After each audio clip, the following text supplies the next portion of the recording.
Ils étaient médecins, infirmiers ou aides-soignants. Pendant la guerre de libération nationale, les blouses blanches étaient aussi des combattants à leur façon. Leur champ de bataille, des hôpitaux de fortune, des grottes et des maquis. Leur arme, une trousse médicale improvisée, des pansements, mais surtout un courage sans limite. Effectivement, l'histoire elle est écrite, de toute façon, tout est écrit dans l'histoire et le rôle des blouses blanches a été prépondérant pendant la guerre de libération.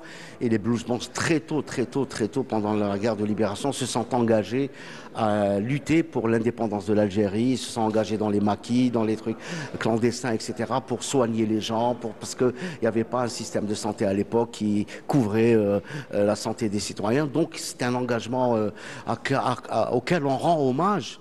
De toute façon, et les noms sont gravés dans nos histoires et dans l'histoire de l'Algérie. On a connu le système de santé postcolonial. Il faut dire que en 1962, les Français, la plupart sont partis. Mais il y a eu quelques amis de la révolution algérienne qui sont restés, comme Pierre Chollet, professeur Martini, Michel, qui a pris la nationalité algérienne aussi, qui était au Caire, en Tunisie, qui a soigné les combattants algériens, professeur Martini. Ils ont soigné, opéré, sauvé, souvent sans lumière, sans médicaments et sous la menace constante des bombardements. Beaucoup ont perdu la vie pour avoir refusé d'abandonner leurs blessés. La femme a été un élément essentiel dans le domaine de la santé pendant la guerre de libération nationale. Beaucoup se rappellent encore des médecins de l'époque et des témoignages marquants sur le terrain.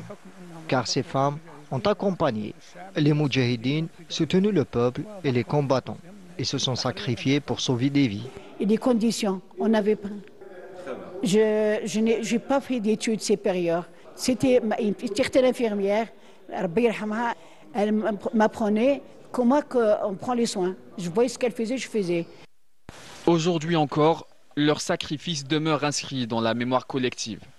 63 ans après l'indépendance, les blouses blanches sont non seulement des soignants, mais aussi des combattants qui ont donné leur vie pour le recouvrement de la souveraineté nationale.